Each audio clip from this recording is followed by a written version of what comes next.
Oi, gente, meu nome é Ana Clara, sou advogada, pós-graduanda em Direito do Trabalho, Previdenciário Civil e Processo Civil.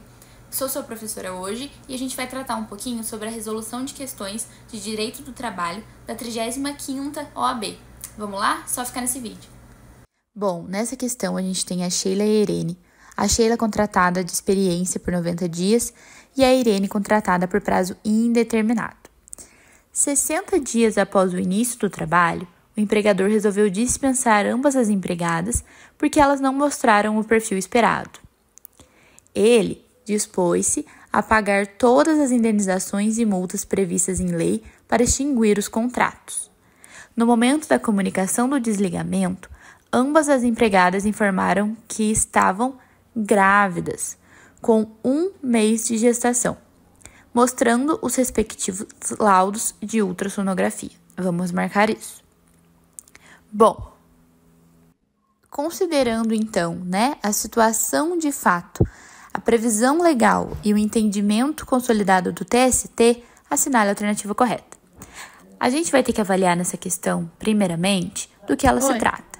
Primeiro, ela fala do contrato, de trabalho, dispondo do contrato de trabalho por prazo determinado, que seria o contrato por prazo o contrato por experiência, e também fala do contrato por prazo indeterminado, que é o contrato de trabalho habitual que a gente tem hoje em dia. Essa questão também vai tratar da rescisão do contrato, porque ela fala sobre o empregador querer dispensar as empregadas. E o terceiro e principal ponto tratado é a questão da empregada gestante, pois ambas as empregadas destacadas no texto, a Sheila e a Irene, estão grávidas. E estavam grávidas há 1 mês. Ou seja, elas estão incluídas no capítulo 3º, certo? Da seção 5 da CLT, quando a gente fala do direito da mulher, especificamente do direito da mulher gestante. Os artigos 391 e especificamente 391A trata da estabilidade da gestante. Essa estabilidade, ela é averiguada o seu prazo a partir do artigo 10º, inciso 2º, a linha B do ADCT. O ADCT vai nos contar do prazo dessa estabilidade. Essa estabilidade, ela começa a partir do conhecimento da confirmação da gravidez até 5 meses pós-parto. Ou como as duas empregadas, Sheila e Irene, apresentaram um laudo de ultrassonografia há 1 mês, elas já estavam grávidas. Essa estabilidade, ela é tratada expressamente nessa parte da CLT como uma estabilidade para o contrato indeterminado. Mas e o contrato determinado? Como que será que funciona? Será que a gestante ela vai ter ou não essa estabilidade? Aí que entra a parte do TST, a importância da gente ler os enunciados da OAB. Porque eles falaram ali pra gente que, de acordo com o entendimento consolidado do TST, o que eles querem nos falar? Eles querem nos contar da súmula 244, que está implícita nessa questão. A súmula 244 vai trazer o entendimento do TST acerca da estabilidade provisória da gestante. No seu inciso 1º, cabe bastante com o nosso cenário em comento. Por quê? Porque o inciso 1º vai trazer sobre o desconhecimento do estado gravídico pelo empregador. Então, não vai importar que o empregador não tenha sabido ainda que a empregada estava grávida, no nosso caso, as duas empregadas. A partir do momento que foi confirmada a gravidez, ela já é estável. Por isso, elas informaram para o empregador que elas já estavam há 1 mês, de gestação, mostrando o respectivo laudo de ultrassonografia. Então, o desconhecimento do empregador não afasta a estabilidade da empregada. O inciso 3º também nessa súmula vai ser muito importante para o nosso enunciado, pois ele traz que quando a empregada ela é contratada por contrato determinado, ela também terá direito à estabilidade provisória prevista na CLT, no artigo 391A, e no artigo 10º do ato das disposições constitucionais transitórias. Então, voltando aqui para a nossa questão, a gente tem o quê? A alternativa C. Sheila e Irene não poderão ser desligadas em virtude da gravidez. Por quê? Porque ambas terão estabilidade. A nossa segunda questão traz a sociedade empresária Transportes Canela Limitada, que realiza transporte rodoviário de passageiros e que abriu um processo seletivo para a contratação de motoristas profissionais e despachantes. Interessados nos cargos ofertados, Sérgio se candidatou para o cargo de motorista e Bárbara para o cargo de despachante.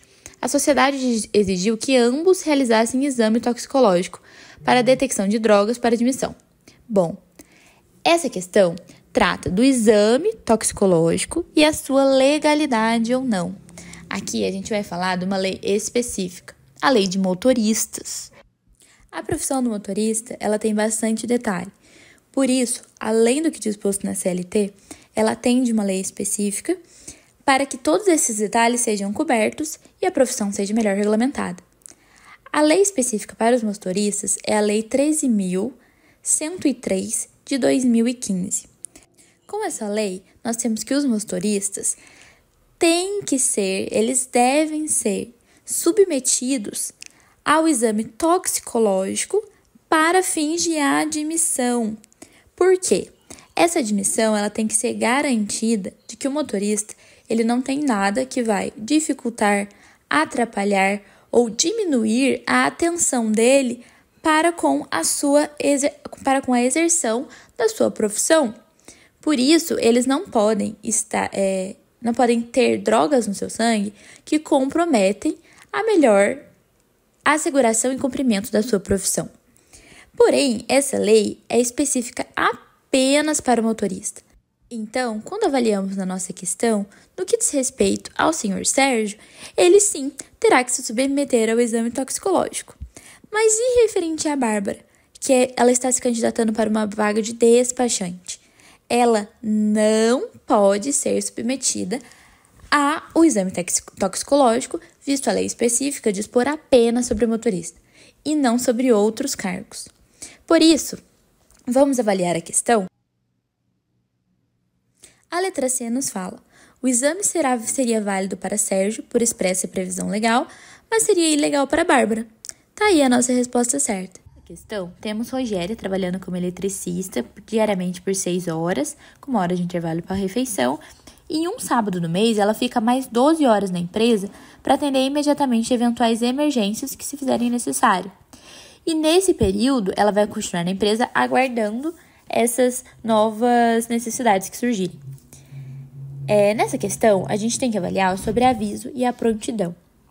São duas formas, tratadas na CLT, artigo 254, parágrafos 2º e 3º, respectivamente, que são formas de o empregado ficar à disposição do empregador para eventuais necessidades que se surgirem.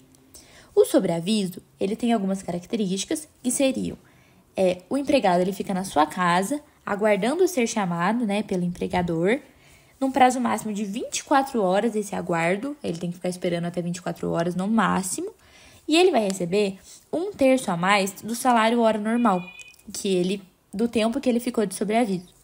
A prontidão, por sua vez, o empregado ele vai ficar no trabalho por até no máximo 12 horas, e nesse trabalho ele tem que ter um lugar para ficar por no máximo essas 12 horas, e por essas 12 horas ele vai ganhar mais 2/3 do salário hora normal dele. Então, se a gente for avaliar aqui o nosso casinho da Rogéria, a gente tem que ela vai ficar até 12 horas e que a empresa vai manter um local ser reservado para que ela faça essa mantença. Sobreaviso não é, hora extra não é e nem etapa. Ela vai estar de prontidão. Nessa questão, trazemos o Pedro Paulo, jogador de futebol, que ele joga em um clube classificado como formador e possui com o referido clube um contrato de formação. Recentemente, ele recebeu uma proposta para assinar seu primeiro contrato profissional. Sabendo que não há nenhum outro clube interessado em assinar um primeiro contrato especial de trabalho desportivo com profissional, Pedro Paulo consultou você como advogado para saber acerca da duração do referido contrato. Diante disso, observada a lei do desporto, assine a alternativa correta. Bom, novamente, a OAB trazendo uma lei especial, certo? Ele é um atleta, então ele é regido pela lei do desporto, ele é um jogador de futebol. A Lei Geral do Desporto não é uma lei comumente utilizada pela OAB e ela é uma lei bastante específica.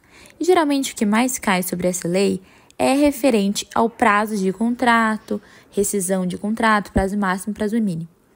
A Lei do Desporto é a Lei 9.615 de 98 e o prazo contratual é avaliado no artigo 30 dessa. Nesse artigo, a gente tem duas informações, o prazo máximo e o prazo mínimo. Essa lei, principalmente esse artigo, ele vai dispor especificamente sobre a prática profissional de um esporte. Não sobre qualquer esporte, que era, por exemplo, o que ele fazia. Ele era apenas um atleta em formação. Esse artigo, ele nos traz duas informações sobre a vigência do contrato do profissional do esporte. Esse contrato, ele deve ser de, no mínimo, nunca menos, que 3 meses e, no máximo, 5 anos. Ele pode ser renovado posteriormente, mas isso não é o que a gente está avaliando agora. Então, vindo aqui para a nossa questão, a gente tem a alternativa A, que fala que o contrato poderá ser por prazo indeterminado, não pode. A alternativa B, que é a nossa alternativa correta, que o contrato poderá ter duração máxima de 5 anos. A alternativa C traz essa duração máxima de 3 anos, que está incorreta. E a alternativa D, que fala que ele não há prazo estipulado, que também está incorreta. Nós vamos falar sobre invenções. E como essas invenções são tratadas? Bom, na nossa próxima questão, a gente tem o Paulo Sampaio, que ele foi chamado para uma entrevista de emprego para desenvolver projetos de aplicativos para smartphones, dentre outras invenções. E por isso ele chamou a gente, um advogado, para saber como que fica a propriedade intelectual dele sobre tais invenções que ele vai ser contratado para fazer. E ele nos conta que não foi tratada nenhuma condição contratual ainda acerca desse tema. Vamos lá. De acordo com a redação da CLT, assinale a alternativa correta. Quando falamos de propriedade intelectual na CLT, a gente fala sobre um nome um pouquinho diferente. As invenções são tratadas no artigo 454 da CLT e ele nos diz que se elas são decorrentes da sua contribuição pessoal, instalação ou em equipamentos fornecidos pelo empregador, a propriedade criada vai ser comum em partes iguais entre o empregador e o empregado. A única exceção é que, salvo essa contribuição pessoal e essa invenção seja realizada para fins de pesquisa científica, continuará sendo uma propriedade comum dividida em partes iguais, tanto para o empregador quanto para o empregado, certo? Vamos avaliar aqui na nossa questão. O Pedro, ele foi chamado para criar projetos de aplicativos para smartphones. Em nenhum momento é citada a questão da pesquisa científica. Então, vamos aqui para as nossas opções. Na opção A, a gente tem, na qualidade do empregado, toda a propriedade será do empregador. Não. Opção B. No curso do contrato, as invenções realizadas pessoalmente pelo empregado, mas com utilização de equipamentos fornecidos pelo empregador, beleza, são de propriedade comum em partes iguais, salvo se o contrato de trabalho tiver por objeto pesquisa científica. Tá aí a nossa resposta certa. A questão C fala que sobre concessão de um prazo para essa patente, não é o que a gente está conversando, e a questão D fala da divisão proporcional, e não é. Na nossa última questão de direito do trabalho desse exame, a gente tem uma churrascaria contratando empregados por meio do chamado contrato intermitente. Diante disso, esses pretensos empregados ficaram com dúvidas e consultaram você, como advogado, para esclarecer algumas questões. Beleza, vamos falar então sobre o nosso contrato de empregados intermitentes. Esse contrato é previsto na CLT, no artigo 452A, e ele tem algumas características, sendo elas: ele deve ser um contrato escrito, que deve ter nesse contrato o valor da hora que o empregado está sendo contratado. Essa hora não pode ser menos que uma hora referente a um salário mínimo ou uma hora de um cargo igual ao que vai ser prestado por aquele empregado, certo? Além disso, a convocação desse empregado intermitente, ela tem algumas regrinhas para ser seguidas. A convocação, ela pode ser realizada pelo empregador com até, no mínimo, 3 dias antes do prazo que ele quer que aquele empregado compareça no serviço, com 3 dias de antecedência, e a resposta desse empregado, ela deve ser dada com até 1 dia útil dessa solicitação de 3 dias de antecedência. O silêncio desse empregado vai nos trazer a hipótese de que ele não vai poder comparecer no serviço naquele dia. Então, ele tem essas duas opções, comparecer, não comparecer, e isso não vai afastar o caráter de subordinação dessa contratação, até porque é uma relação de emprego, então ele precisa ter essa subordinação, mas não vai ser afastada caso ele não consiga ir no dia estipulado. Na nossa questão, vemos isso na alternativa A, que o tempo de resposta do empregado em relação à convocação é de um dia útil e que o silêncio gera presunção de recusa. Na B está incorreta porque ele fala que o empregado pode ser convocado de um dia para o outro e não pode. A C fala de um limite de recusas que não existe e o D fala do contrato ser tácito, expresso ou verbal e ele só pode